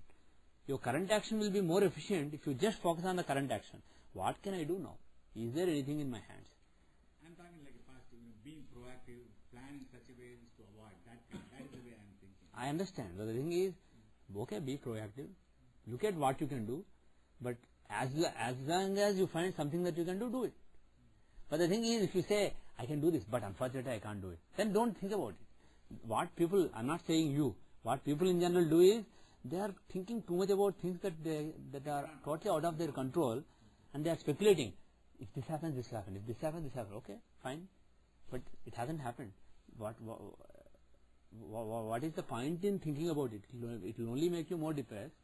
And as a result of the depression, you are not able to think straight about what exactly you need to do now.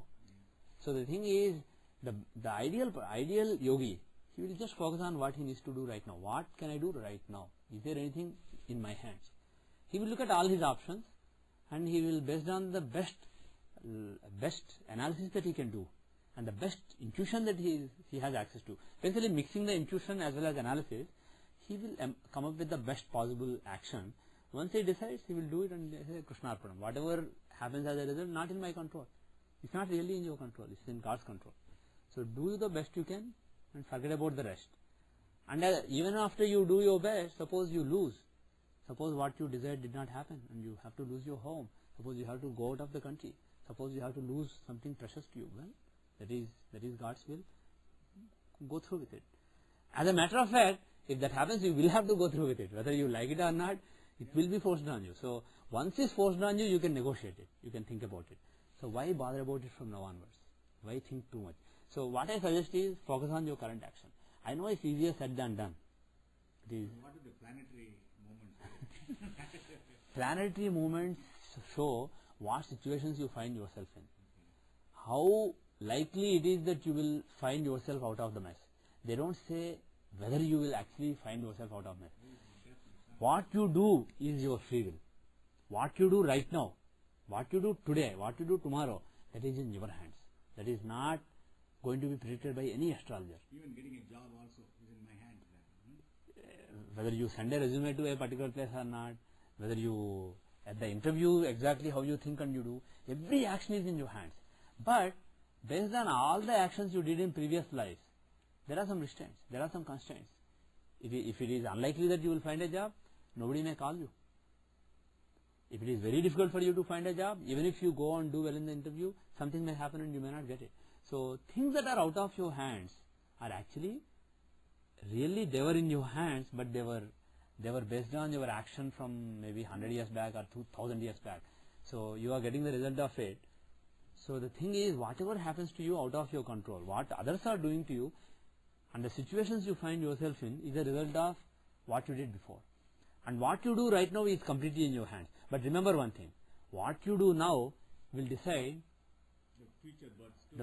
not necessarily future birth, maybe 10 days later or 10 years later or 10 lives later, what will happen to you, what kind of situations you find yourself in. So, do the right action. Suppose you can kill somebody to get a job, hypothetically. Suppose you use your free will to kill somebody to get a job, well, in another life you will suffer the consequences. So, do the right thing. Do the right thing now, but do without an attachment. That would be the advice spiritually. But materially, I will say, if you propitiate Aditya by doing Aditya Hridayam, if you propitiate Mahalakshmi by doing Mahalakshmi Ashtotram, and if you propitiate Saturn by doing Hanuman Chalisa or any Hanuman mantra, if you do that, there is a good chance that whatever obstacles are there in front of you at this point of time in your life and then the next few years, those obstacles will become surmountable. The seemingly unsurmountable obstacles, they may become surmountable. And if you also, apart from these mantras, you also exert your free will and do the best you can with the interviews, etc., you may get a job in a few months. I will not be surprised if you do either Aditya Hridayam for 3 hours or a Homam for 1 hour every day for like let's say 108 days. I will not be surprised if something works out. So good luck, all the best. And health-wise, by the way, health-wise, even though I will be more tempted to suggest Lakshmi Hridayam more than other things, career-wise, I was suggesting Aditya Hridayam because it unblocks the problems in the career and also it will increase your health. He is the Lagna Lord. For Lagna, for health, there is nothing like Aditya Hridayam. The more you chant Aditya Hridayam, the better your health will be. The problem is Saturn is in 12th house. And Saturn Desa is running right now. 12th house shows lung problems and problems that may even require hospitalization, medical attention. So that kind of problems are shown by, moreover he is the 6th Lord. And he is aspecting the, Saturn is aspecting the Lagna Lord Sun. So because of all these things, basically there is a Saturnian influence on Lagna and Lagna Lord. That shows Vata. So basically, and Sun is Pitta. So his problems are fire and dry. Vata and Pitta related. Fire and Pitta is fire, too much of heat in the body, and Vata is dryness, too much of dryness in the body. Basically, Vata related and Pitta related problems. So from that point of view, consume more of leafy vegetables, consume things like spinach. You know I don't know if you get in US, but I saw in Atlanta, I don't know if you get in Boston. I think in New Jersey you can get. You know no, wait, let me, I haven't said anything. You are guessing. That is really weird. If I give any clue, then you start guessing, it makes sense. I haven't given any clue. I said, you know what, and I am saying like this. I made a shape with my, you know, the banana, plantain tree, when it basically gives rise to the bananas, before that there are those flowers, the plantain flowers, right? Those flowers, they are very anti-pitta. They are available here. You can get them sometimes. Plantain flowers. Yeah. The whole thing. Yeah. Get plantain flowers, cook them well. Oh, maybe you do. Yeah. Varapu, we call it varapu. Yeah. There are many dishes with it. Traditional South Indian dishes with that. You can make any dish with it. You can make a dal. You can mix with yogurt, coconut, and other things, and you can take anyway. Curry like curry means. Yeah, you can make a curry with them with some spices, etc. So that basically, in general, if you eat less spicy food, it is good for you. Spicy. I like spicy. Yeah, see that is a problem. People for whom spicy food is terrible love spices. People for whom I have acidity too. I have this problem. yeah, you will have. You have a Pitta Vata person, mainly Pitta. So Reduce oil. Okay. Eat salads more. Karam Less spicy. The best spices for you are coriander powder, cumin powder, fennel powder. Those are the best spices. Really, actually, if you put only, see, powdered, these three things, coriander, cumin and fennel, these three powdered in equal, mixed in equal proportions, just fry them without too much oil, fry them, make powder. If you use that powder instead of garam masala and other things, it will help you so much. In everything, in any curry you make, instead of putting lot of red chilli, green chilli, etc., if you put this powder, you will have some flavor, but it won't be that spicy. And if you want spice, put a little bit of ginger, put a little bit of green chilli, but stay away from red chilli. Green chilli is better than red chilli. Red chilli is terrible for you. Red chilli powder and pickles having red chilli powder. So if you control your diet, if you basically reduce the spice and take these things, and secondly, if you chop cilantro, put it in buttermilk and drink it at the end of your meals, it is like amrutam for you. Buttermilk. In buttermilk. Yeah, buttermilk is amrutam for you. Okay. So if you like this, and also vegetables, if you eat juicy vegetables like soft vegetables, easy to digest vegetables like beans, carrots, peas, squashes, different kinds of squashes, those are all very good for you. On the other hand, heating vegetables like mangoes, etc., are terrible. So if you basically pay some attention to the food that you eat, because you are what you eat. The more spicy food you eat, the more heat in the body, it will dry up. And also there is some vata, some drying influence of Saturn along with the heating influence of Sun. So it will dry up various parts of the body, various glands will be dried up, they will be burning with heat, so there will not be enough fluids, and that will result in imbalance in the system. And as you grow old, you will be coping with it less. You must have had this problem throughout your life, but the thing is you will be coping less now. So pay some attention to the food.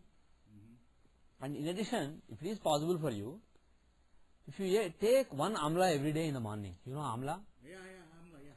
You can, for example, if you go to Indian stores like Patel Brothers, you will get Amla Murabba. Amla Murabba, which is basically Amla soaked in sugar syrup. Okay. If you take Amla Murabba, just one Amla soaked in sugar syrup every day.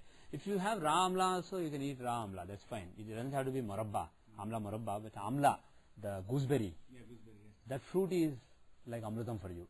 If you eat it in the beginning of the day, Okay. the first thing in the day, you eat one Amla, I eat then do. Karela in the morning because Karela is very good. Karela is also very good. But the problem with Karela is, no, it is cooling. It is good for Pitta, but unfortunately Karela is extreme Vata. The dryness in the body, it will increase it like anything.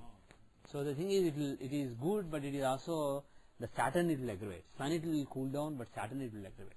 It is extremely cooling and extremely drying. So Don't eat gooseberry on Sunday. they say don't eat gooseberry on Sunday. So yeah, there is a tradition. Yeah. It will control sun. You don't want to control sun on sun's day basically. There must be some logic. But to control your sun's heating influence, eat gooseberry, eat buttermilk, drink buttermilk, less spicy food. You try it for like 3-4 months, you will see the difference in your health. You will feel less acidity, you will feel... some of the vegetables you said, like juicy vegetables, all the Squashes are amrutam for you. Any squash, zucchini squash, summer squash. You know, in India you get Indian stores you get that swarkaya, what is it called in English? Bottle gourd. Bottle gourd. It's called bottle gourd or swarkaya. Probably same name, it's probably a Tamil, Malayalam, Telugu combined name. Swarkaya or bottle gourd, zucchini squash. Arabica is like a red squash. I see. Any kind of squashes are good in general. Squashes are good, green beans, peas, carrots. These are all juicy vegetables, watery vegetables. Mint is anti-pitta and increases vata a little bit, that is perfectly fine. Pudina, mint is good, methi is good. Methi, methi. Methi, yeah. So, coriander greens or cilantro is very good. It is, in excess it will increase vata, but in normal quantities it is very good for both pitta and vata. So buttermilk you must drink at the end of every meal. Yogurt is not that good, but buttermilk is very good. Just mix some water in the yogurt. Yeah. Take it. I like buttermilk. Very good, very good. So drink buttermilk with some salt. So if you take this kind of diet, if you pay attention to your diet, because now that you are 60, I mean actually even people of my age or people, even young people should eat right, because you eat wrong, you accumulate either pitta or vata or some dosha you accumulate. Over time your body is, it gets spoiled. So you should eat healthy, eat well, not healthy, but not only healthy but also well, the correct food. By the way, a little bit of what is it? Ghee is good for you. Ghee? Yeah. Coffee is Sesame oil is not good, I like coffee. The coffee is not good. but unfortunately you can't stop it in a day. I just Reduce it. take one coffee. Yeah, reduce coffee and tea. Reduce coffee and tea because they are extremely drying. The coffee is bad. Yeah, extremely drying. Tea should be good, okay then? Both are bad. Oh, both are bad. Yeah. So pay some attention to the diet that you take. Okay. Do a Aditya Hridayam, and if you can do a homam to sun, No, I will start. it's Aditya Hridayam, but do with chanting. Yeah, keep with chanting and keep it up for a few months. Okay. And then stop thinking too much, because whatever is in your hand, a man can do what a man can do. You're already doing what you can do. Yeah. Maybe if you are not doing what you can do, once it becomes clear, if you don't know what to do, you can't do you can't do it. Once you know what to do, you are anyway doing it.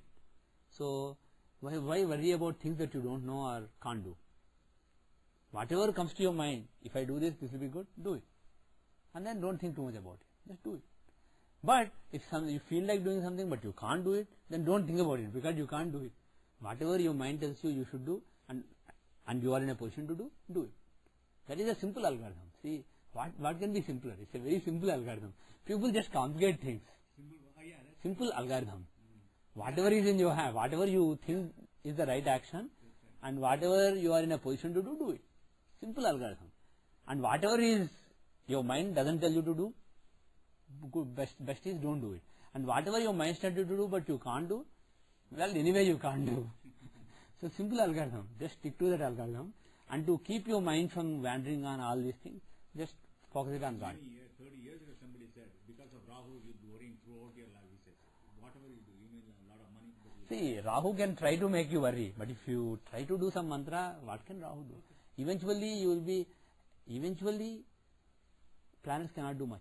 They can only do so much. So, try to do Acharya.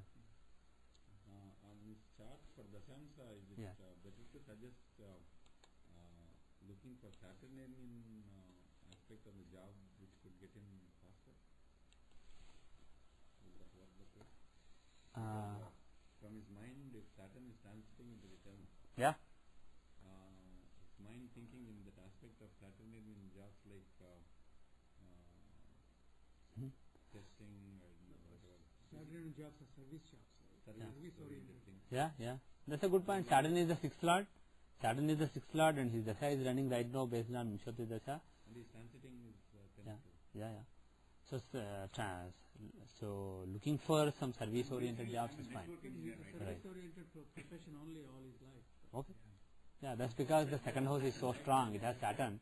They also, Yeah. yeah. But one thing I will say is don't look for a business or contracting position at this point of time. Oh, If at all there is a chance of getting a full-time job oh, during this time I see.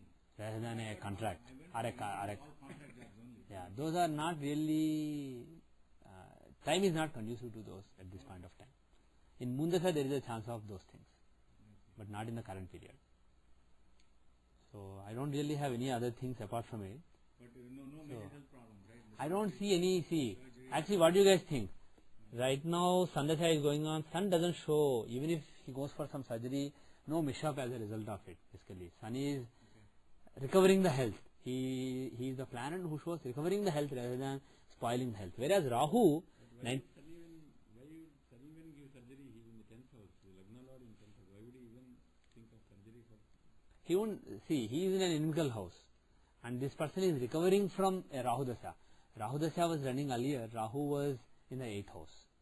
So the thing is, he may not be in great health. And Sun, the Lagna Lord, is in an inimical sign.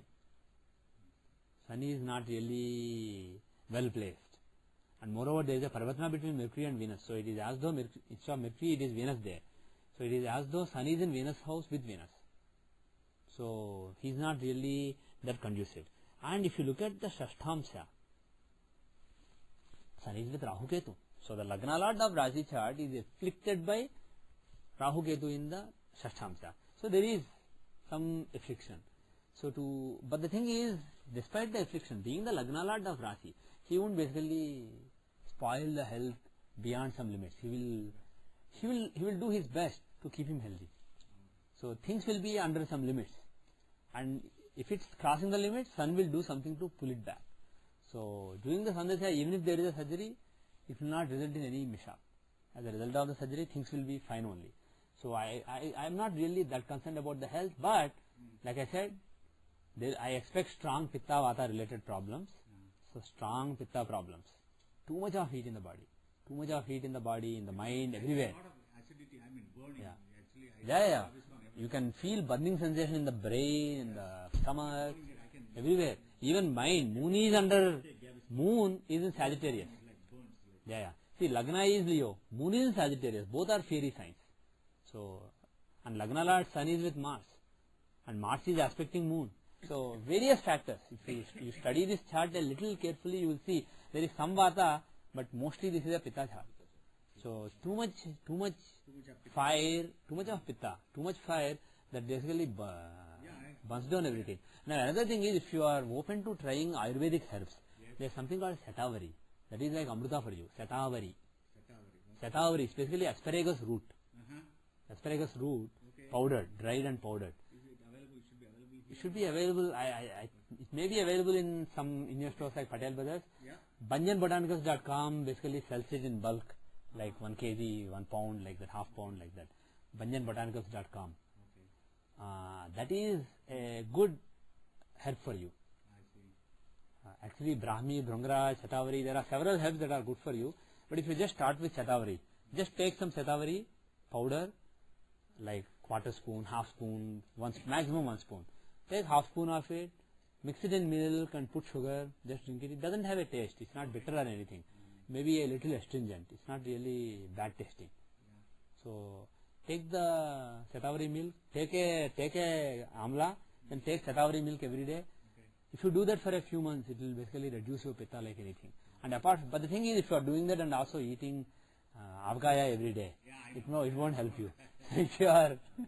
If you control your diet and also take Shatavari, it will help you like anything. Shatavari is like amrutam for you. It's like nectar. Shatavari. Another thing is, asparagus is a very good vegetable for you. Yeah, Indians typically don't eat asparagus for some weird reason, because it's not that available in South India, but it is available here, so you can avail it. So asparagus is very good. Asparagus andi. It's a vegetable. Asparagus, they call it asparagus. I don't know what it's called in Telugu, because we don't have it in Andhra. It's called Shatavari in Sanskrit.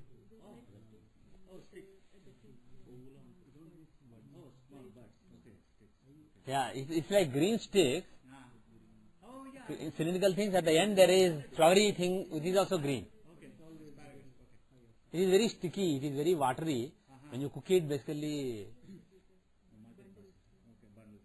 you get bundles. What you can do is just cut them.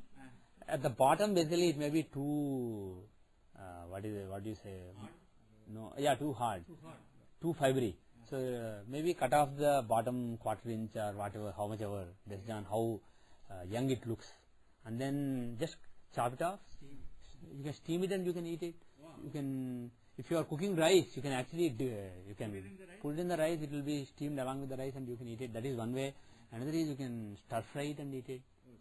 Yeah, you can make a curry, but don't put too much red chilli powder. See, one way you can do it is, you can stir fry it, put some tamarind sauce, put some sugar, put some little bit of red chilli powder if you must have the taste. So it will be sweet, sour. There are so many ways you can cook it. So if you eat asparagus, that is good for you. So these are the things I will recommend. So use some herbs, use some mantra, and I hope job, basically when the right time comes, you will anyway get it. Either job or some opportunity, some direction in life. That will happen. But the thing is, more importantly, you should take care of your health, because that is more important. That is irreversible. If you lose a house, well, you can buy another house, or you can go some other country, live there. Yeah, there is always, people think there is only one option. If this is not there, my life is messed up. No, there are thousands of options. Only when you are forced, you will realize, okay, this is also an option. And in the beginning, it will not look like an option, but once it is forced on you, you will realize that it is fine. So like that, there are so many things. Everything is reversible. Everything, basically, nothing is final. But this body, once you are in a body, the health of the body is final. If body suffers, that is it, basically. So body is more important. So take care of your health. Do all these things that I suggest apart from the mantras. Take some herbs and control your diet. That is very, very important at this time of your life. Moreover, Sandasha is running right now. Another thing is, Sandasha people, even when they are depressed, it is like they are angry in depression. It is almost as if, why like this? That kind of depression. Whereas a Vata person, if he is depressed, he is like, oh my God, why did it happen to me like that? A Pitta person, why did it happen to me? No, what should I do now? They are frustrated more than sad. Even in sadness, they are frustrated. That is the nature of Pitta people. Huh? More Rajasic. More fury. Yeah, Rajasic. The other thing is, it comes like a materialistic person, right? But I want to be very completely spiritual, but I'm not able to do that at all because of my problem. Like, I will not answer that. Yeah, I will leave that point. I have been thinking myself. Yeah. I want to devote completely to. Yeah. Bottom line is, what that means is, there are some really blocking karmas. Until they are fixed, you will not be able to go to the next level. There is potential, but the thing is, some really blocking karmas have to be blocked. I'm self-centered. I also want to help other people also. That is my real goal. But But I don't think we can do it. You can still make a choice of leaving things and going and doing stuff whatever you want to do. Yeah, but I'm interested in politics too a lot. this is just, what is the house that stands out in this chart? 10th house, Sun. And 10th house, Sun and Mars. Where do they get Digbala? Tell me. 10th house. So Sun and Mars are the Lagna Lord and 9th Lord. The 9th Lord shows Dharma. This is what I am born to do. This is my mission. That is 9th house. And Lagna, this is who I am. So those two planets are with such strong Digbala in the 10th house of karma. Do you think this is a person who will renounce? No. This is a person who will basically, he is a karma yogi basically. He has to be in karma. My Yeah. question was, even though you want to renounce, let's not say it renounce. Yeah. Say you want to do something what you want to do. Mm-hmm. There are certain added responsibilities that you have to fulfill, Yeah. no matter what. And Yeah. suppose you are a son, Yeah. you have some responsibilities Yeah. towards your Right. You have a wife, then you Yeah. have some responsibilities Mhm. towards her. Going forward, Yeah. I know it's my basic ignorance Yeah. in this question, Okay. but a lot of the times you are forced in doing certain things the way people expect you to do. The people who are very near it. Yeah. How do you react to that? How do you, even though you want to come out of it, there is no direct coming out of it. I cannot go ahead and tell my father that this is not what I wanted to do, or there is something that If you are not able to do it, which means probably there is a runa which is still pulling you. Bottom line is you are a slave of your runas. You are a slave of the conditioning of the mind, and conditioning of the mind is driven by the runas. No point fighting it. But the thing is, when will I come out of it? If I'm not fighting it, see, when the runa is fulfilled, when you have a runa with some entity, some person or some organization or some nation, when your runa is fulfilled, the force that pulls you towards it will be less powerful. It will be easier for you to cut off them.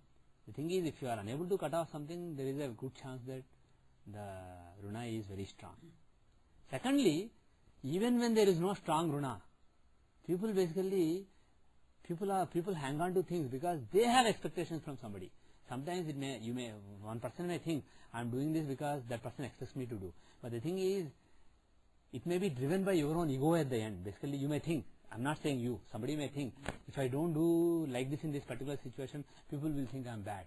I am doing droha to my father, or I am doing droha to my mother, or brother, or my guru. They may think, oh, people will think badly about me, so let me do this. So that is coming because of their ego. They want people to think well of them. I want to be the good person. So the thing is, at some level or the other, there is some ego, which is, so you need them. It's not that they need you. They may also need you, but you need them. So that not fulfilling the responsibility wouldn't it affect the coming? The mind is created. See, bottom line is this: everybody has unique responsibilities. Society has certain ideas of this is your responsibility, but those are instituted for smooth running of the society. But your responsibility is based on who you are. What were you in the last life? What are your runas? To him. What are your abilities based on all the things that you learnt in the previous life? What are your bindings based on all the things that you learnt in the last life? So based on it, there is a conditioning of your mind. Your mind is pulled towards certain things, it's pulled away from certain things, and it is placed in the company of certain people, certain entities. So there is a deep conditioning of your mind, right? So based on that conditioning, there are certain things that you have to do.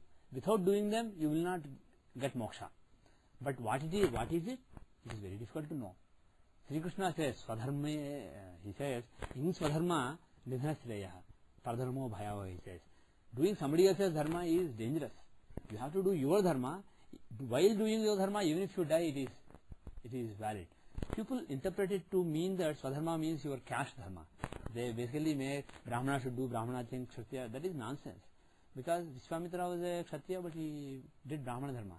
So what Krishna means by Swadharma, he didn't say Kula dharma, he said Swadharma. Swa means self.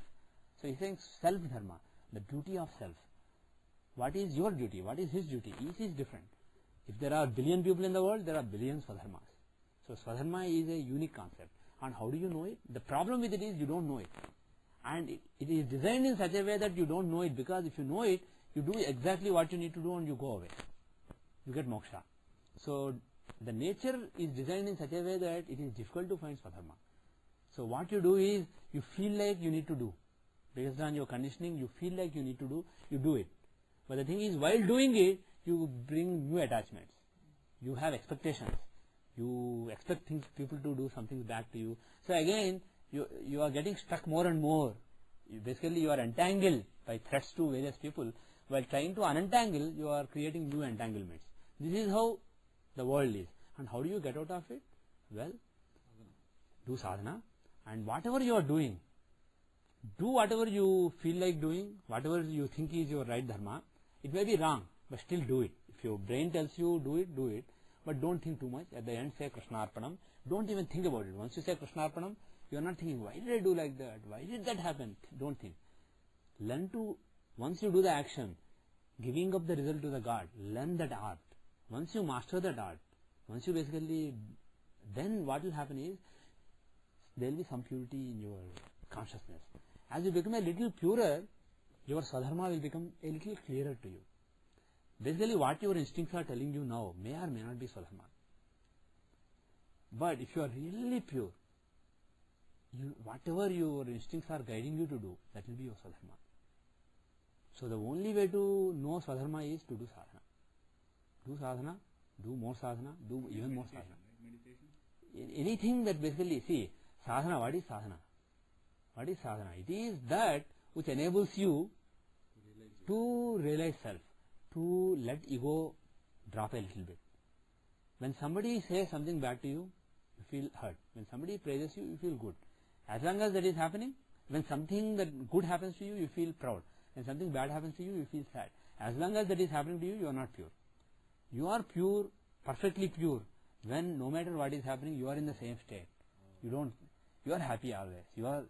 When somebody slaps you, you may slap back, but still you are not feeling anger, you are not feeling attraction, you are not feeling repulsion.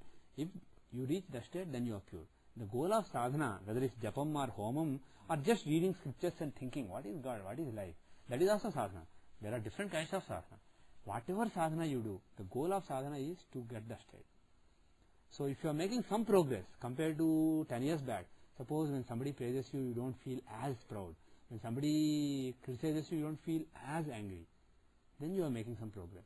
That is the measure of the sadhana that you do. And how do you make more progress? There is no other way. Just do sadhana. Whether it's working or not, just do whatever sadhana you are doing.